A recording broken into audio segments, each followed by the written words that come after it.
Bonjour à tous, bienvenue pour cette nouvelle édition des Mercredis de la Supply Chain, une émission qui est consacrée aujourd'hui à l'empreinte carbone. Comment réduire l'empreinte carbone sans impacter la qualité de service sur l'ensemble de la Supply Chain. Vous pouvez poser vos questions dès maintenant. Pour traiter ce sujet, eh bien, 3 experts de renom, auxquels je vais demander de se présenter. Peut-être Magali, pour commencer. Alors, Magali Bouton, je suis directrice associée chez Augusta Reeves. Augusta Reeves est une société qui propose des solutions SAP, qui est intégrateur et distributeur de ces solutions. Et nous accompagnons nos clients de la supply chain, notamment nos clients industriels, sur toutes les problématiques qu'ils peuvent rencontrer, et notamment sur cette nouvelle norme CSRD qui va bientôt rentrer en vigueur. Nous allons en parler, ça tombe bien. Jérôme, bonjour. Je suis Jérôme Gabald, donc directeur général de Siteness. Siteness est une plateforme digitale qui permet d'agréger la donnée de transport. C'est une plateforme mondiale, donc ça concerne tous les modes de transport évidemment. Et le principe de Siteness, c'est d'enrichir la donnée, de la corriger, de la normaliser pour la mettre à disposition et en tirer des enseignements sur différents plans, notamment le contrôle des coûts, la maîtrise de la qualité de prestation et puis bien sûr la partie carbone. Oui, très bien, dont nous allons également parler. Ouais. Fabrice, bonjour. Bonjour, Fabrice Chausseret, donc je suis le directeur général de Cedapta France. Cedapta, c'est un groupe européen qui fait partie du groupe Elisa Industric de 1500 salariés. On est répartis sur la France, l'Allemagne, l'Italie, la Finlande, l'Amérique du Nord, l'Asie. Notre cœur de métier, c'est d'être éditeur de solutions de supply chain en complément des ERP et en particulier sur le mid-market et dans l'industrie. Et à ce titre-là, on a une plateforme digitale avec différents modules et un module de TMS Récemment, qu'on a sorti en début d'année, d'ordonnancement aussi, parce que j'en parle, parce que pour travailler sur l'empreinte carbone, ce sont des outils indispensables et faits pour. Voilà. Très bien. Donc une offre complète. Qui va de l'ordonnancement jusqu'au transport maintenant. Voilà, de la planification de la demande, en passant par le TMS, jusqu'à l'expédition dans les ateliers.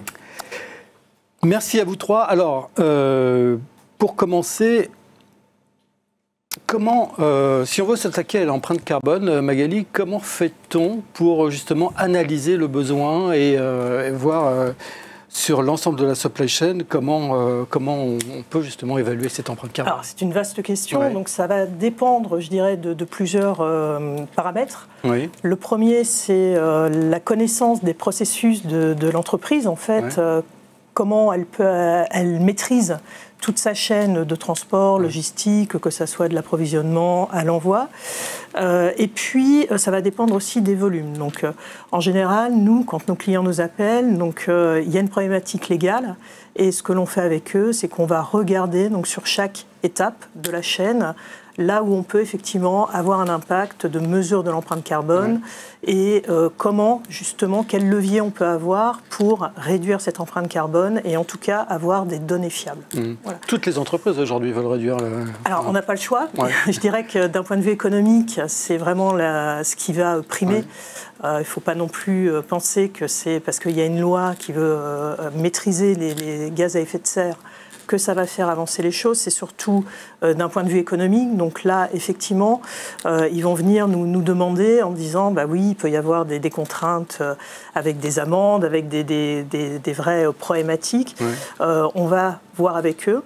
Et aussi, la contrainte légale, c'est comment je peux être conforme en fait, aux contraintes qui vont arriver, parce que même si ça a été repoussé, c'est quelque chose qui va arriver l'année prochaine.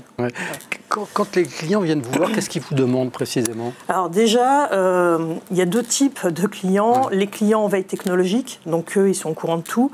Donc voilà, ils viennent sur une problématique très particulière en disant, par exemple, voilà, j'ai vu qu'il fallait que je réduise de temps parce que je suis dans tel segment d'industrie. Donc voilà, qu'est-ce que vous pouvez me proposer?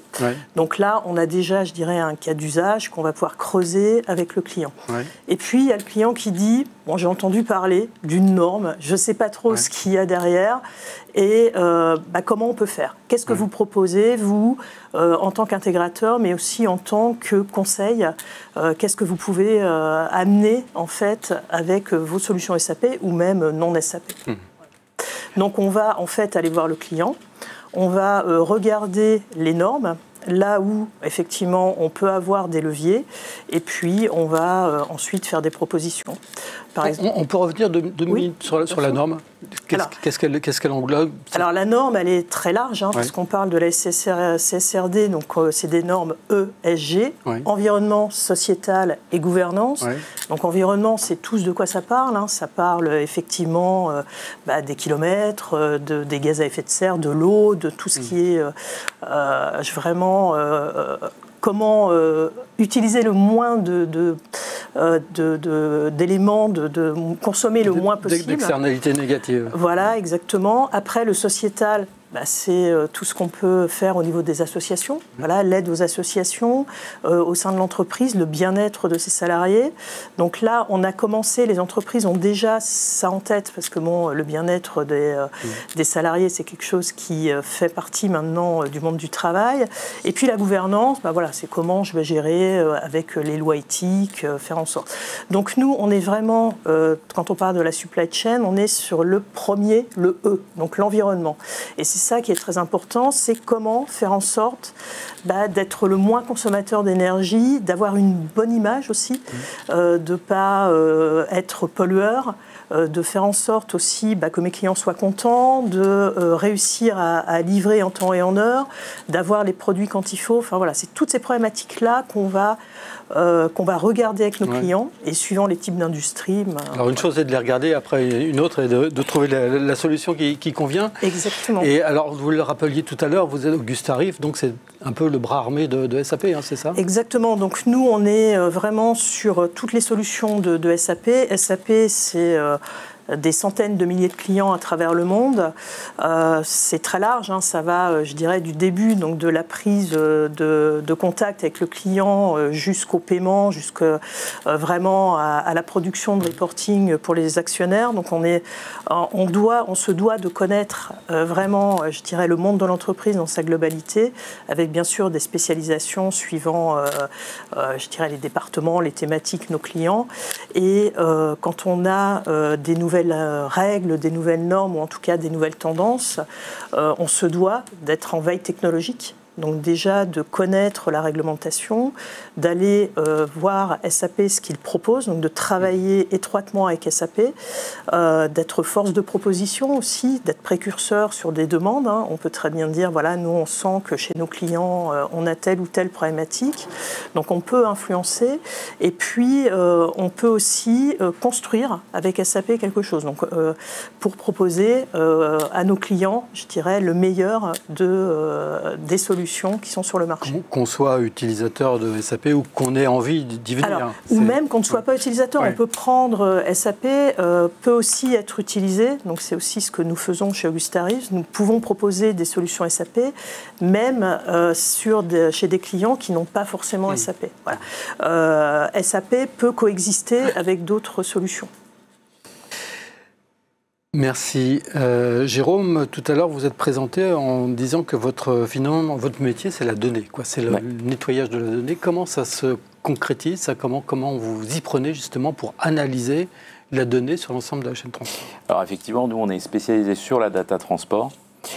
La donnée transport, elle est hétérogène, elle est atomisée, à droite, à gauche, dans tous les continents, chez les prestataires, sur des sites logistiques, chez des fournisseurs et chez des clients, donc chez les chargeurs. L'idée, c'est effectivement de pouvoir donner une visibilité accrue sur l'ensemble de ces données à nos clients chargeurs, à nos clients organisateurs de transport. La raison, elle est simple, c'est qu'aujourd'hui, dans un monde un peu déstabilisé comme on est aujourd'hui, il faut avoir des leviers d'action. Pour avoir ces leviers d'action, il faut avoir de la donnée propre, utilisable. Donc, notre métier, c'est la normalisation de cette donnée, l'enrichissement, et ensuite pouvoir actionner des leviers, à la fois évidemment environnementaux, parce qu'on cherche à pas simplement s'arrêter à une déclaration CSRD, mais à avoir une visibilité sur des leviers qui peuvent avoir un réel intérêt au niveau économique, au niveau qualitatif et au niveau environnemental. Alors avant de s'attaquer à la réduction de l'empreinte carbone, il faut avoir donc, vous le disiez, une donnée fiable. Mais comment on s'y prend pour avoir une donnée fiable, sachant que la data elle est partout, quoi. La data est partout, donc en fait on la capture de différentes manières. Hein. Donc on a à la fois des EDI directement à partir de plusieurs milliers de transporteurs internationaux. On peut collecter également de la data depuis les systèmes en place, hein, donc que ce soit des TMS, des donc ERP. Vous allez capter de la donnée sur des systèmes d'info. Sur des systèmes d'info. Sur des fichiers à plat, hein, parce que certaines supply chains sont encore traitées hors système. Ouais. Donc ça peut être des fichiers à plat, des fichiers Excel tout simplement. Ça peut être des boîtes mail, hein, parce qu'il y a pas mal de chargeurs encore qui utilisent leur boîte mail pour les ordres de transport. Et tous ces éléments sont donc rassemblés, enrichis. On a des algorithmes qui vont normaliser la donnée, qui vont la retraiter, l'analyser et nous permettre finalement de la réutiliser, de la soumettre au chargeur. D'accord.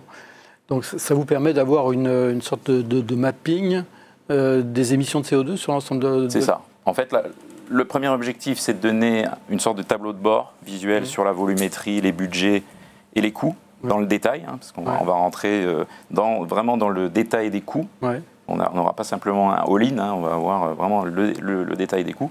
L'objectif étant aussi pour le chargeur et l'utilisateur de détecter les impacts que vont pouvoir avoir une augmentation de douane sur les États-Unis par exemple, une augmentation de gazole sur telle zone, etc. Donc ça c'est une première étape.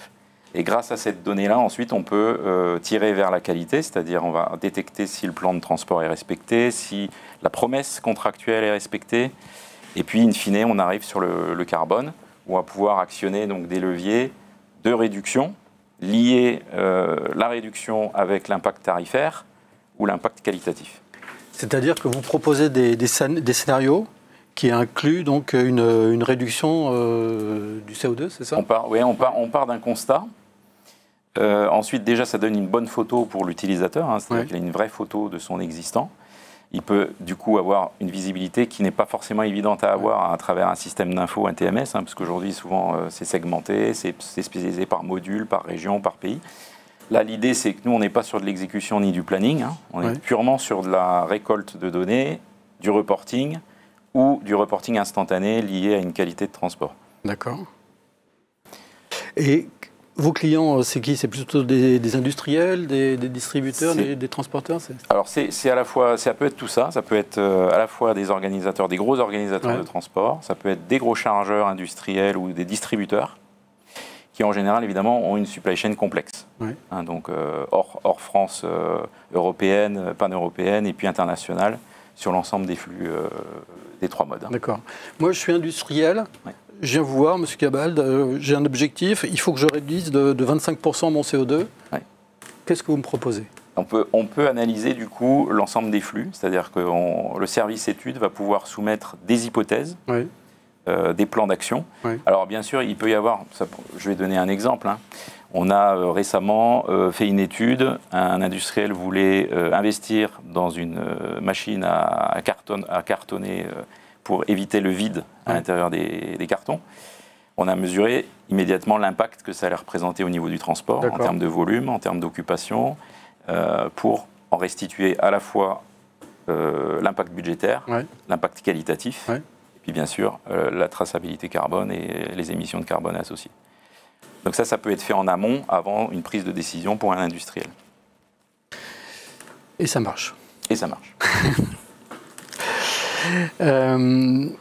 Chez vous, chez Sedapta, c'est pareil. La data, c'est quelque chose, c'est un peu le nerf de la guerre aussi, hein, et sur l'ensemble de la supply, puisque vous avez vraiment une couverture maintenant de plus en plus large et qui tend encore à s'élargir dans les prochains mois, je crois. Effectivement, la data, c'est la donnée majeure, puisqu'à l'origine, on était sur la partie ordonnancement MES.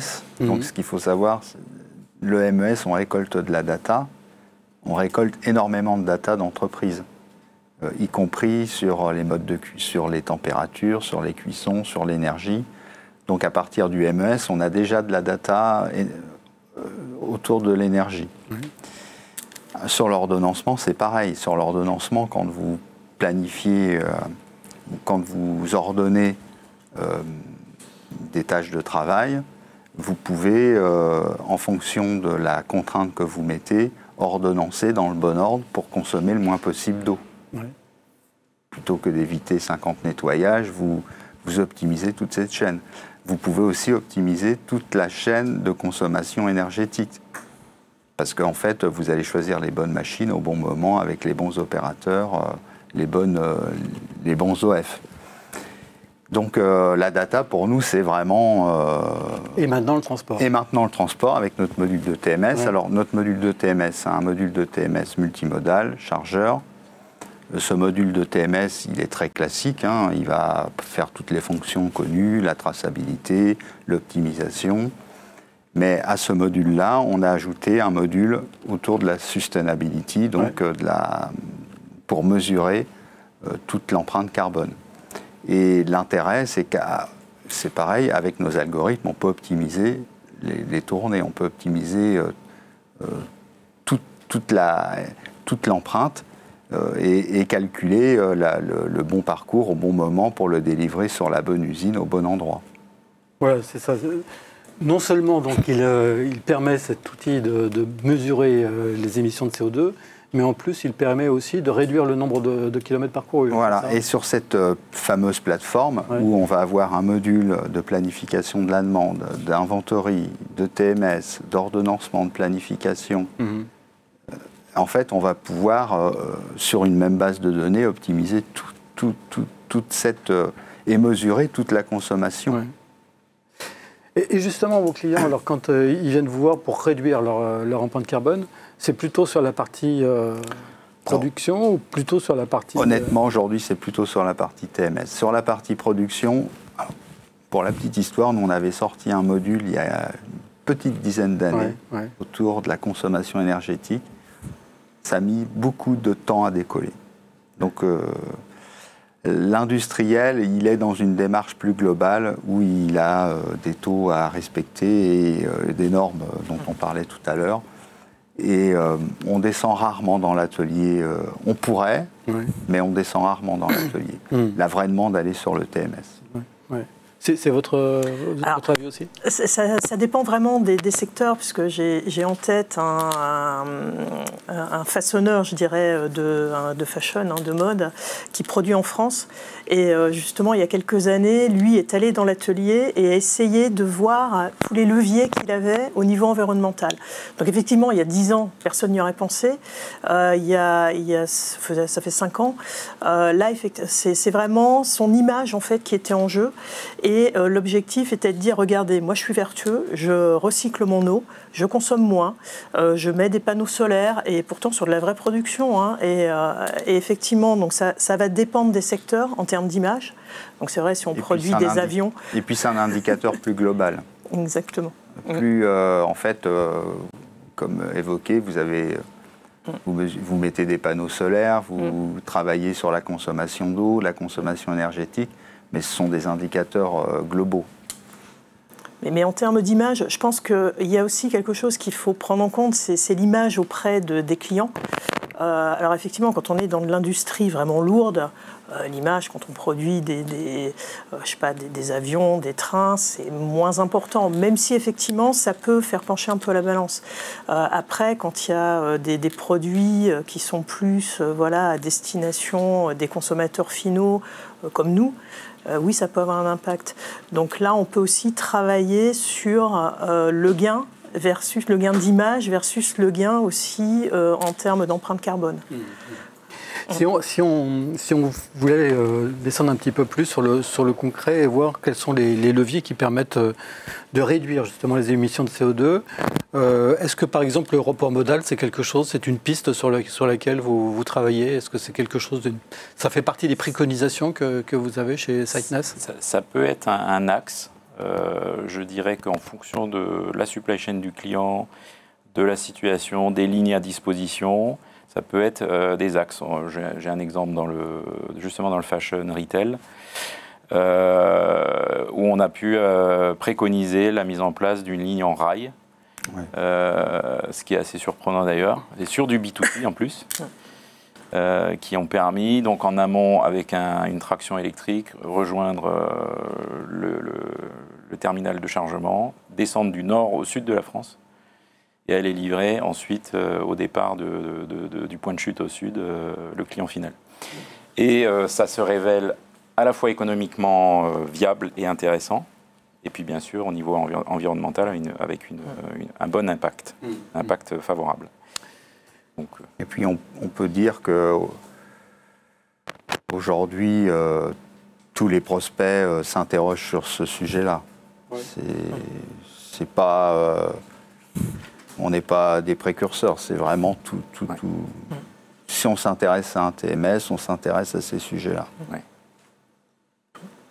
Pour autant, c'est pas non plus la folie hein, au niveau du report modal. Enfin, le ferroviaire, on peut pas dire que non. Ça soit. C'est pas une opportunité qui se présente systématiquement.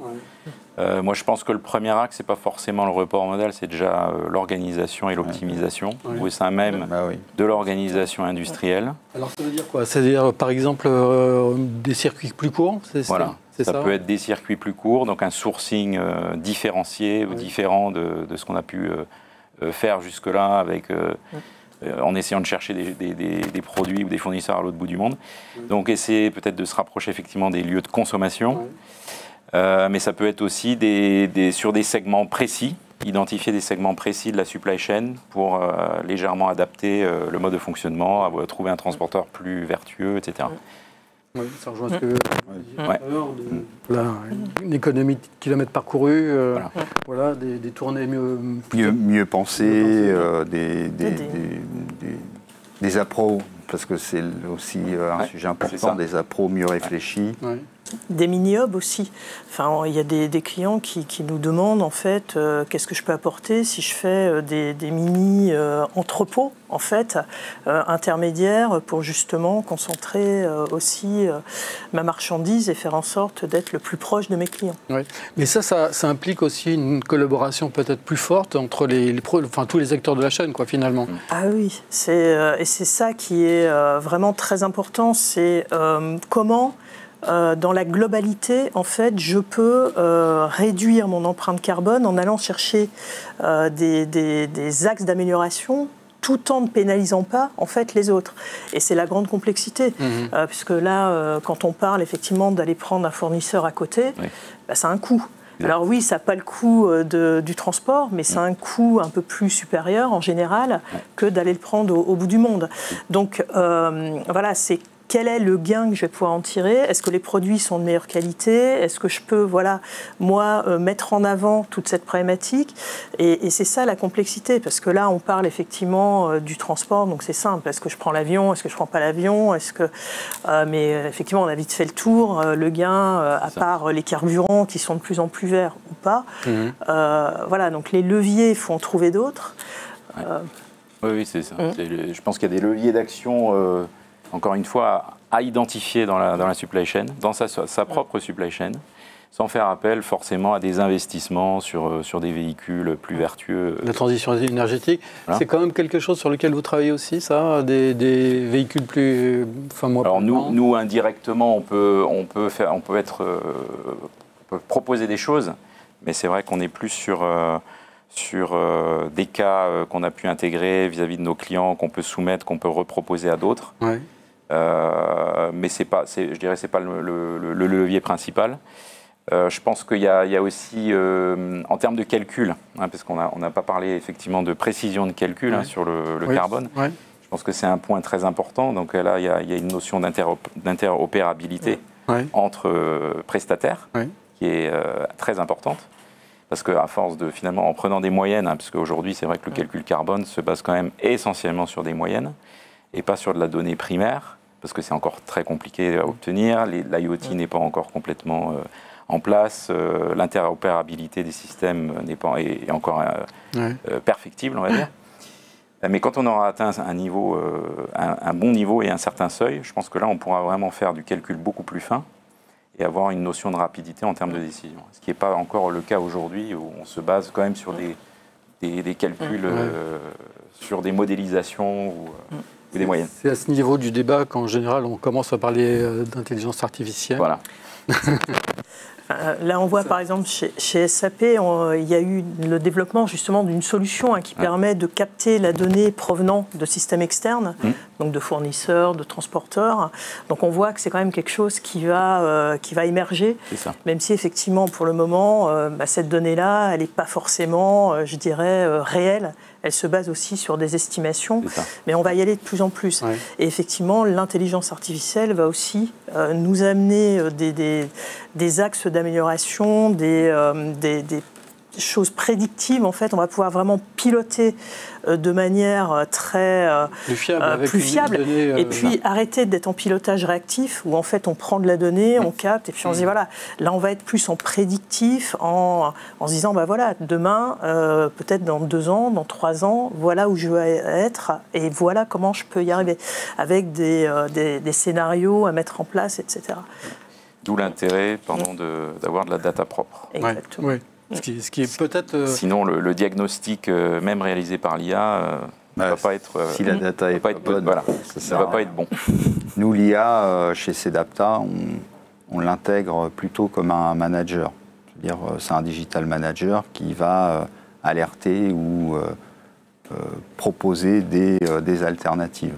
C'est une aide à la décision. C'est une aide à la décision qui est très proactive, en fait, et qui peut apporter dans son quotidien beaucoup de valeur. Mais on ne base pas tout sur l'IA. L'IA, c'est un outil d'aide à la décision comme tous les outils. Je reviens sur l'analyse justement de la donnée, parce que ça reste quand même quelque chose d'essentiel pour... avant de passer à la réduction de l'empreinte carbone, il faut déjà savoir ce qu'elle représente sur l'ensemble de la chaîne. Comment vous vous y prenez, vous, pour avoir vraiment toute une vision vraiment très complète de toute cette donnée. Cette donnée. Cette donnée, en fait, elle est donc, comme je l'ai précisé tout à l'heure, elle est sourcée à différents niveaux. Donc on peut finalement, à travers nos algorithmes de corrélation, venir compléter des données manquantes sur certaines sources par l'intermédiaire d'autres sources conjointes. Et puis après, évidemment, on va travailler sur de la modélisation à un moment donné. L'expérience fait qu'on va pouvoir faire des recoupements sur des plans de transport qu'on a déjà connus, sur des données vis-à-vis de transporteurs connus, et ça nous permet du coup d'enrichir cette donnée et de la fiabiliser, et encore une fois, du coup, de la mettre à disposition pour certains chargeurs s'ils veulent l'utiliser dans leur propre business intelligence ou la soumettre à l'IA. Ça leur permettra de le faire, ou la laisser chez nous et l'exploiter avec des KPI propres à ce que souhaite faire le client. Ça a l'air facile comme ça quand vous en parlez, mais c'est sans doute plus compliqué. C'est plus compliqué. Oui, ça c'est, je dirais, notre métier. On n'a pas commencé hier chez Sightness. Ça fait 20 ans pratiquement qu'on existe. C'est vrai qu'on est venu du consulting transport, mais c'est justement dans tout ce cheminement de consultant transport qu'on a mis en œuvre justement du traitement de données. Parce que tous les diagnostics, quand on était encore consultant, on les a élaborés à partir de data. Donc on a traité très tôt de la data depuis 20 ans, et on a appris à mettre en place des outils d'optimisation et d'automatisation de collecte. Et c'est le fruit de toute cette période-là qui aujourd'hui nous permet d'être relativement performants. Mais effectivement, ça ne se fait pas en 5 minutes. Ouais. Est-ce que c'est à la portée de tout le monde finalement de travailler sur sa donnée, de mettre en place les bons outils, etc. Parce que bon, c'est un coût quand même, tout ça. C'est un coût, mais si pour un industriel, parce que je parle plutôt des industriels, c'est notre cœur de cible, c'est indispensable. C'est le nerf de la guerre aujourd'hui. Ceci étant, on a quand même un tissu industriel en France qui est composé en grande partie de PME. Oui. Et donc, qui n'ont pas forcément non plus les moyens d'investir dans les bons outils, dans des, enfin, en tous les cas, dans des outils très sophistiqués qui coûtent cher et qui, forcément... Et ça implique en fait d'avoir une maturité au niveau de la digitalisation de l'entreprise, de la gouvernance que l'on peut mettre en place. Notamment, nous, chez nos clients, on voit comme on est sur toute la chaîne. Quand quelqu'un rentre de la donnée, un client, le temps qu'on s'aperçoive que les données ne sont pas bonnes, il peut se passer 6 mois, 1 an. Donc il faut vraiment mettre en place, je dirais, les bons outils, mais aussi les contrôles qui vont avec. Et voir en fait où est utilisée cette donnée, parce que la donnée, elle est vraiment centrale. On le voit dans toutes les étapes en fait de la chaîne, on a besoin d'une donnée fiable. Et on aura ce besoin de plus en plus. Effectivement, ça implique de la flexibilité, parce qu'on ne peut pas avoir un modèle EDI propre systématiquement. Donc il faut savoir récupérer de la data déjà hétérogène, incomplète, sur des formats divers et variés. Et puis il faut avoir l'aptitude finalement de savoir la rendre optimale. Intelligible.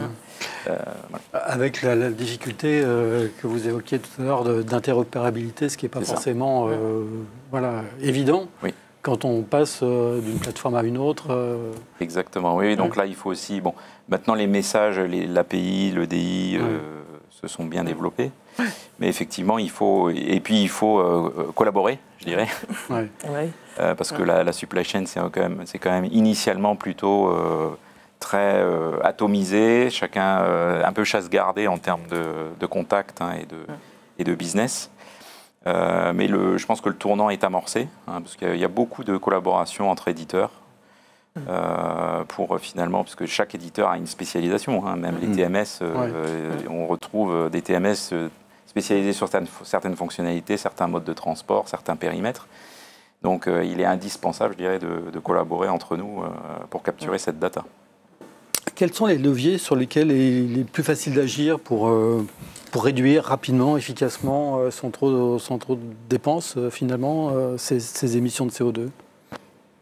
Bon, selon moi, donc, pardon, je prends la part. Il y a déjà des leviers immédiats en analysant la supply chain, c'est ce que j'évoquais tout à l'heure, c'est-à-dire je pars de l'existant, donc ça exige un calcul fin, effectivement, et pas moyenné, donc essayer de rentrer vraiment dans le détail. Ça prend déjà un certain temps. Quand on regarde l'organisation, on peut effectivement actionner des leviers. J'optimise mon chargement, j'évite les kilomètres à vide. Sur l'organisation, il y a beaucoup de leviers. Voilà. Sur des aspects TMS, quand on fait usage d'un DMS, un Delivery Management System, on va pouvoir optimiser aussi le routing, le nombre de kilomètres parcourus, etc. Donc ça, c'est des leviers qui sont, j'ai envie de dire, atteignables. Je ne vais pas dire du jour au lendemain. Mais simple. Mais voilà, qui sont atteignables sans faire une révolution industrielle au sein de l'entreprise.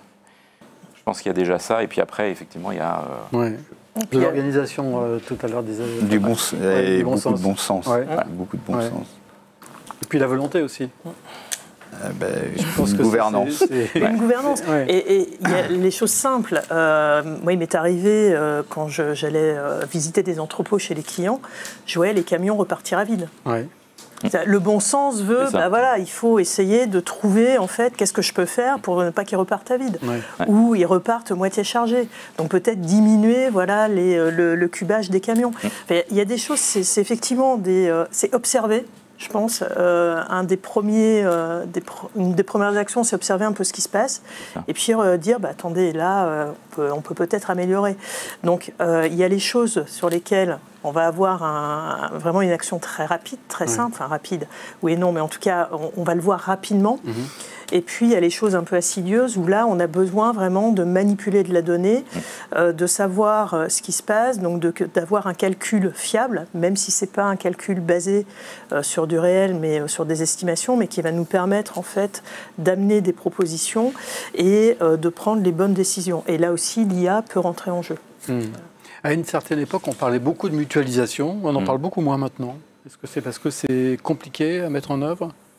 Ou est-ce que justement c'est rentré un petit peu dans les mœurs et on en Je pense qu'on a beaucoup progressé depuis 10-15 ans avec l'arrivée des plateformes digitales collaboratives. Ça a permis déjà aux chargeurs d'identifier des offres concurrentes, de faire des schémas industriels collaboratifs, effectivement d'éviter des kilomètres à vide, et puis de faire des actions qui ont un impact sur le coût et sur le calcul carbone. Moi, je pense qu'il y en a encore, et je pense qu'il y en a encore à faire, ne serait-ce que sur ce qu'on vient d'évoquer, le fait de l'interopérabilité des systèmes d'info, vont faire émerger finalement des segments ou des opportunités de diminution. Je pense que ça va s'accroître encore. Ouais. Fabrice, vous donc commercialisez là, depuis quelques mois maintenant un TMS. Qu'est-ce que le TMS, qu'est-ce que l'outil en tant que tel peut justement apporter alors, on en a un petit peu parlé, mais si on rentre un peu plus dans le détail de l'outil, qu'est-ce que le TMS peut apporter justement en termes de réduction de CO2 ? Alors, déjà, en faisant en travaillant sur des modèles, on va pouvoir les comparer, forcément. En les comparant, on va pouvoir choisir les meilleurs modèles et diminuer sa consommation. Et en plus de ça, l'intérêt, c'est qu'on va pouvoir optimiser ensuite toute la chaîne, parce que quand on va pouvoir gérer toute son optimisation de transport, on va pouvoir aussi l'associer à la planification c'est ça. dans nos outils, et associer la planification, on va redescendre ensuite sur les points de... Ça sert à rien d'optimiser un maillon si c'est pour... pour déporter les problèmes sur le maillon. Voilà, aval, et en fait l'intérêt il est de suivre toute la suite et d'optimiser toute la chaîne. Et ça, il y a un côté exponentiel, ça veut dire qu'on commence par économiser un peu, et puis il y a un côté exponentiel qui fait qu'on amplifie le phénomène jusqu'au bout de la ligne, quoi. C'est ça l'intérêt. Alors, comme on le disait tout à l'heure, c'est step by step, parce que vous ne pouvez pas... on commence par le simple pour terminer sur le plus complexe. Mais une mise en place d'une supply chain globale comme ça, on se projette sur minimum 1 an, 2 ans, pas moins, c'est pas possible. Un TMS, c'est très simple à mettre en œuvre, c'est très rapide à mettre en œuvre. Mais ça dépend lequel. Ça dépend lequel.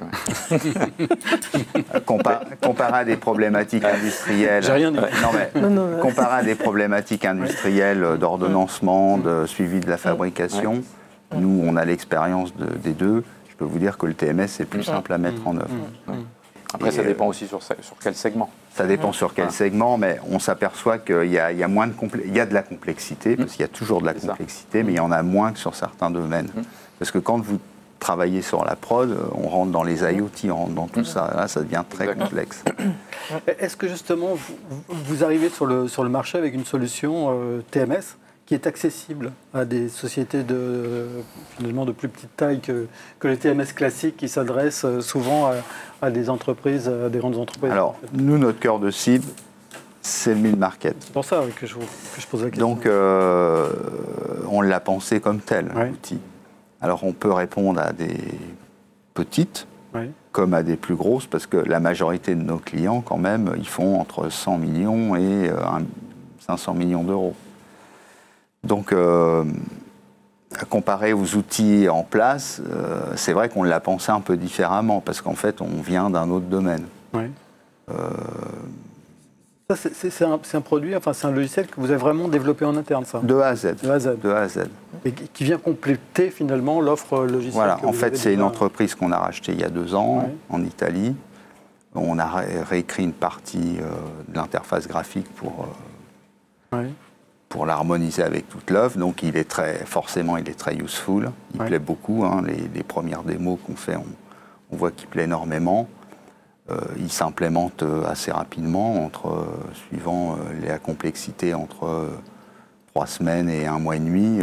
Vous avez votre solution complète. En fait, dès qu'on le met en place, il fonctionne, l'outil. Après, il faut le paramétrer. Et les clients qui vous interrogent, c'est déjà des clients qui ont déjà la partie planif? Alors oui et non. Oui et non. Oui et non. Notre premier salon, on a fait un salon au mois d'avril autour de la TM. CITL. Voilà. Et en fait, on a eu plein de nouveaux prospects qu'on n'aurait pas imaginé avoir. D'accord. Qui se sont arrêtés parce qu'ils sont fait qu'on faisait un TMS. Voilà. Donc effectivement, pour notre parc client, c'est intéressant, mais aussi en dehors de notre parc client.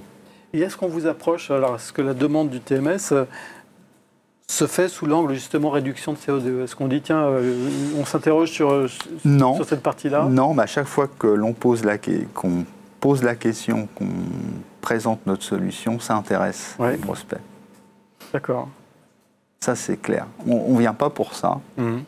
On vient pour faire de la traçabilité, on vient pour faire de l'optimisation, on vient pour faire du choix de transporteur, mais jamais sustainability. Mais par contre, quand on le présente, tout de suite, ça accroche. Intellectuellement, ça va être intéressant pour vous, parce que ça ouvre une nouvelle... Ah, c'est sûr que quand on gère les go-to-market de chaque ligne, pour moi, c'est toujours un... Bon, après, moi, ça me plaît beaucoup, c'est un exercice. Mais après, il y a une logique dans tout ça. Quand on a créé l'entreprise il y a 10 ans, on avait cette vision-là d'apporter une solution globale de supply chain end-to-end. Et aujourd'hui, c'est vrai qu'on bénéficie de tout ce qu'on a mis en œuvre depuis une dizaine d'années. Et donc, bientôt, WMS, peut-être? Peut-être, probablement en fin d'année, oui. D'accord. Donc c'est un scoop aujourd'hui? Oui. Un scoop. Très bien. Je pense que de toute façon, le TMS, il intervient à différents leviers, à différents niveaux d'optimisation. Il y a l'optimisation administrative, clairement, qui peut être identifiée, l'optimisation industrielle. Très souvent, quand il y a une optimisation industrielle, il peut y avoir un effet positif sur le carbone. Et voilà, donc chaque société doit identifier le TMS approprié pour actionner le levier d'optimisation qu'elle souhaite avoir. Et il n'y a pas forcément un impact sur le carbone, du moins pas immédiat. Pas immédiat. Alors, je me tourne vers la régie pour savoir si nous avons des questions. Bonjour Jérôme, avons-nous des questions? Bonjour Jean-Philippe, bonjour à tous. Effectivement, nous avons quelques questions en régie. Une première, comment gérer concrètement les arbitrages entre un transport plus propre mais plus cher et les exigences de compétitivité et de marge? Avez-vous mis en place une logique de scoring ou de compromis raisonné? Ah, ça c'est une question... Ça c'est une vraie question. Ça c'est une question pour Jérôme, ça. Alors, c'est une question pour moi. Je dirais que c'est un petit peu le débat qu'on a eu en début de session.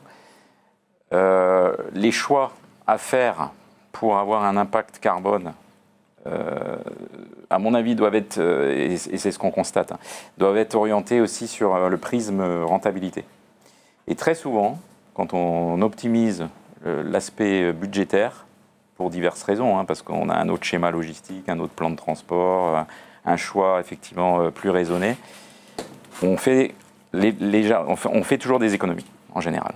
Et donc l'impact carbone existe derrière, parce qu'on a mieux optimisé, donc le schéma vaut la peine. Effectivement, si c'est juste pour investir sur des véhicules vertueux, pour remplacer les anciens, ça va être discutable. Mais en général, quand on a une vision un peu plus schéma industriel, plan de transport, il y a des bénéfices économiques et à la clé, il y a un impact environnemental positif. Donc effectivement, après, c'est à chacun, je dirais, doit choisir. Et après, il y a le paramètre qualité de service aussi qui est à prendre en compte. Et il y a le paramètre qualité de service. Donc je pense qu'aujourd'hui, sur le B2C, à mon sens, le marché est prêt à revoir son confort, c'est-à-dire au lieu d'être livré en 24 heures, être livré en 48, 72 heures, voire 5 jours. Je pense que là, les consommateurs sont prêts à l'entendre. Au niveau industriel, c'est un petit peu plus compliqué, mais je pense qu'il y a des schémas qui sont en préparation pour un petit peu détendre la chaîne logistique, avoir un meilleur rendu environnemental sans avoir un impact au niveau du budget. Donc il y a des choix à faire. Mais je pense que l'arrivée l'année prochaine des indicateurs, parce que on va devoir faire du reporting en 2027, va changer la donne. Parce que quand il faudra intégrer justement des données où on verra que l'impact carbone est fort parce qu'on veut avoir des livraisons 2 jours avant, je pense que voilà, la décision va vite être prise. Donc effectivement, la conscience, elle n'est pas forcément là aujourd'hui, mais le fait d'agréger la donnée pour avoir une vision globale va amener à cette prise de conscience. Donc comme tu disais, au niveau du B2C, c'est en termes d'image. Donc effectivement, le consommateur, sauf s'il veut vraiment son produit, il va dire, bon, c'est pas grave, je suis prêt à attendre 2 jours, 3 jours. Une industrie ne l'est pas, parce qu'aujourd'hui, la norme, c'est d'être livré quand on en a besoin. Ça. Donc, et ça va forcément évoluer. Autre question ? Une autre question, effectivement. À votre avis, quel levier parmi ceux que vous avez cités aujourd'hui est le plus rapide à mettre en œuvre avec un retour sur investissement mesurable ? Alors, on va prêcher pour notre paroisse, le TMS. Non, mais c'est le transport. Enfin, je pense que le premier voilà, c'est le moins de kilomètres. Donc ça, c'est facile, d'être au plus proche des clients. Voilà, là aussi, c'est un levier important. Optimiser les chargements. Aussi réduire l'emballage. Recycler l'emballage. Ça peut être un levier qui est très facile à mettre en place. Enfin, on le voit dans les pubs, enfin, je ne vais pas citer de marque, mais tout le monde l'a vu, je passe du carton à l'emballage papier. Voilà, et c'est pas, le but n'est pas d'être vertueux, le but est aussi de... Voilà. Après, la réduction de CO2, ce n'est pas toujours synonyme non plus de ROI, c'est pas non plus... non, non, mais les plus faciles ont forcément un impact ROI en premier. Voilà. Et je pense que c'est là-dessus, c'est pour ça qu'au tout début, il y aura forcément un impact économique. Les premiers indicateurs, exactement, ont un impact économique. Mais pour arriver à ce diagnostic-là, effectivement, il faut avoir accès à une bonne donnée, une bonne data, avoir une visibilité sur son activité et identifier finalement des leviers. Parce que tant qu'on n'a pas une visibilité intégrale finalement de sa supply, on a du mal à voir les interconnexions possibles et puis éventuellement détecter, je pense à des schémas industriels dans des grosses structures avec plusieurs business units. C'est quand vous avez une visibilité intégrale, c'est là que vous détectez qu'en fait, vous pourriez peut-être négocier des regroupements, faire des groupages de conteneurs entre business units, alors que sans cette visibilité, vous ne l'aviez même pas identifié, au sein même de votre propre groupe entreprise. Donc il faut Siteness, quoi, c'est ça. Il faut avoir accès à la donnée. Siteness plus Sedapta. Plus SAP, bien sûr. Jérôme ? Alors effectivement, une nouvelle question. La Commission européenne a souhaité simplifier la norme CSRS pour certains secteurs. Est-ce encore trop complexe pour la supply chain ? Je pense que ça sera toujours trop complexe. Voilà, on peut se le dire. C'est une norme n'est jamais bien prise. Donc oui, effectivement, il va falloir regarder tout ce qui est à l'intérieur de ces normes et regarder quel va être l'impact. Alors oui, il y a un effort de simplification, mais il ne faut pas non plus penser que la simplification va enlever toutes les normes. Voilà. Après, il y aura toujours des contraintes. Comment consommer moins, comment mieux recycler, comment prendre des fournisseurs qui sont plus proches de chez moi, enfin voilà, comment m'insérer dans l'environnement, et oui, c'est des contraintes. Donc ça sera toujours vécu comme une contrainte. Mais quand même, les normes, les lois poussent aussi, incitent les entreprises à travailler plus sur ces sujets-là. On l'a vu, une norme au début, c'est vraiment une contrainte. Quand le contrôle de gestion est apparu, ça n'existait pas. Ça a eu pour vocation en fait, de mettre sous contrôle les coûts, différentes choses. Donc des normes, à chaque fois, quand ça arrive, oui, c'est une contrainte. Donc la CSRD en fait partie, comme la facturation électronique, comme toutes les normes. Par contre, il faut le voir comme aussi une opportunité de repenser sa chaîne logistique, de remettre en place une vraie gouvernance, de garantir sa donnée, de refaire vraiment une vision d'entreprise, une transformation de l'entreprise en elle-même, mais digitale, de la conduite du changement, revoir peut-être ses processus. Enfin, ça va amener aussi les entreprises à se transformer, à faire en sorte d'être dans l'industrie 4.0, d'aller là où ils ne sont pas encore. Et de toute façon, il faudra à un moment y passer parce que, ne serait-ce que pour capter l'information, il faudra des outils. Voilà. Et le fichier Excel où j'appelle l'atelier pour me dire tu as mis combien, ça va être un peu compliqué à force. Oui, je pense qu'il faut profiter. Le terme opportunité est bien choisi pour revoir son schéma logistique. Il ne faut pas que ça s'arrête finalement à un reporting en plus tristement basé sur des données moyennisées et des modélisations.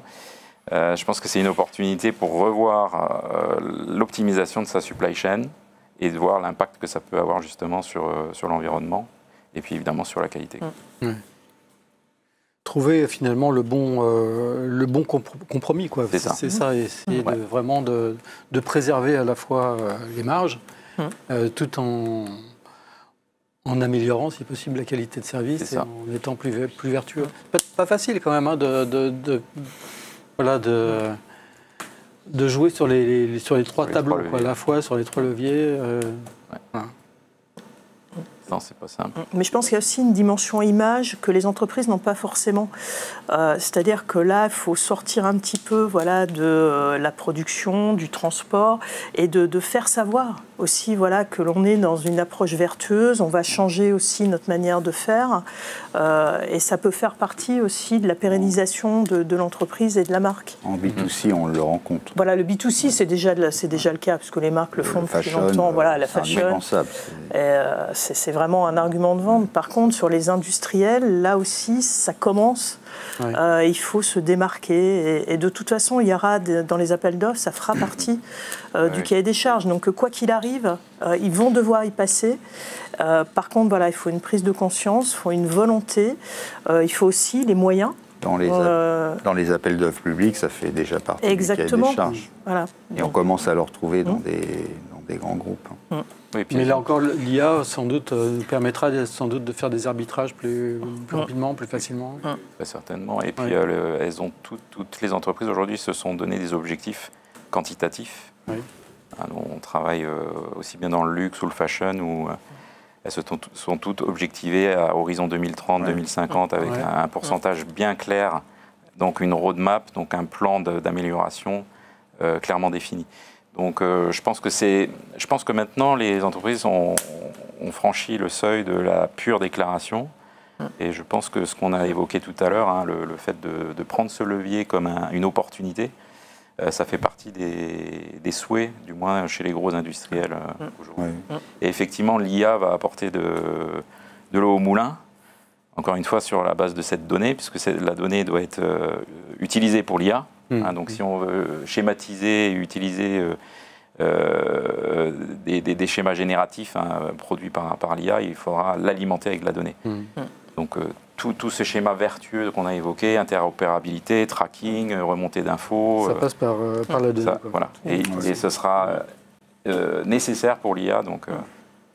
Si vous aviez des recommandations à faire à ceux qui nous regardent là aujourd'hui, pour leur dire par quoi finalement, comment s'attaquer au problème des réductions de CO2, qu'est-ce que vous pourriez leur dire comme bien sûr la donnée pour commencer, c'est ça?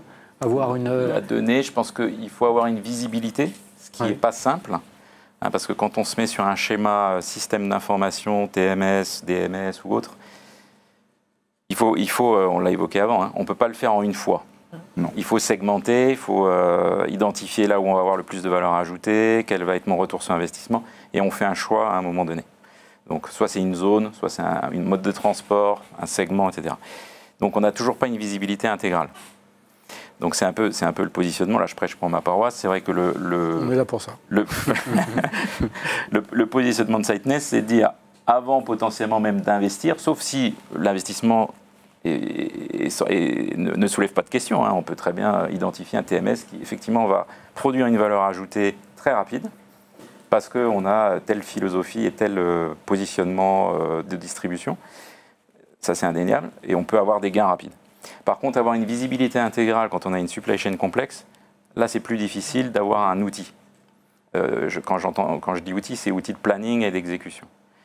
Donc, le plus important, c'est d'avoir accès à cette donnée pour pouvoir se créer un tableau de bord, finalement, de visibilité sur ces flux. Et c'est là qu'on peut déterminer des actions parce qu'on a une visibilité à la fois sur ces flux. Nous, chez SAP, quand on arrive en tant que conseil, je dirais, d'intégrateur avec la casquette Augusta Reeves qui met du SAP, c'est plus simple parce que nous, en fait, on s'adresse aussi vraiment aux DAF Voilà, on a les directeurs financiers, on a les directeurs industriels. Donc on a une population qui est un peu plus à l'écoute et en veille de tous ces points. Après, l'avantage des SAP, c'est qu'on est aussi sur un transverse. Voilà, donc nous, on a tous les outils. Là, par exemple, sur la sustainability, il y a 4 outils qui sont disponibles. On a la tour de contrôle qui va produire les états. On a, je peux comptabiliser dans mon système toutes mes empreintes. Voilà, il y a un outil pour. Je peux capter de la donnée et je peux suivre tous mes mouvements. Voilà. Donc là, avec tout ça, moi j'arrive avec ce package-là en disant, regardez, nous on est capable de le faire. Et puis, comme on a en face de nous, donc vraiment, je dirais, les décisionnaires, le message, on arrive un peu plus à le faire passer. Mais effectivement, c'est une transformation et il ne faut jamais oublier que quand on met en place un outil, c'est une transformation dans l'entreprise, dans l'entrepôt, chez les transporteurs, voilà. Chaque, en fait, petite chaîne. Un état d'esprit, une culture, quoi. Il faut changer, en fait, parce que les gens sont habitués, surtout en France, on est râleurs par définition, c'est pas possible. Donc voilà, il faut qu'on arrive en expliquant le pourquoi et ce que ça va apporter. Et donc il faut arriver avec ce prisme, comme on le dit, les normes, qu'est-ce que ça va vous apporter? Oui, c'est une norme, oui, ça embête tout le monde. Faire du reporting, ça embête tout le monde. Par contre, regardez, là, vous allez gagner ça. Là, on va travailler ensemble. Voilà. Et c'est ça qu'on doit aussi, je pense, mettre en avant et qui va faire en sorte que demain, dans 3 ans, dans 4 ans, ça sera devenu quelque chose d'habituel et puis on n'y pensera même plus. Fabrice, vous le disiez tout à l'heure, de l'organisation. Oui, et puis même si je suis éditeur, je pense qu'il faut aussi se faire accompagner. Ouais. Il y a des sociétés de consulting qui, je pense qu'à un moment donné, c'est nécessaire. Quand on pense simplement à un outil de TMS, on voit tout de suite des gains. Ok, mais quand on va avoir une vision plus globale autour de la sustainability, je pense qu'il faut se faire réellement accompagner. Ouais. C'est du bon sens. Et mettre en place donc et après mettre en place une conduite du changement, parce que ça c'est primordial, parce que c'est le mindset de l'entreprise. Et puis ensuite des actions avec des outils tels que les nôtres ou d'autres. C'est évident. Et puis une volonté stratégique. Une volonté stratégique, mais quand on fait appel à un cabinet de consulting, il y a quand même une volonté stratégique. Oui, c'est que derrière, il y a une volonté stratégique.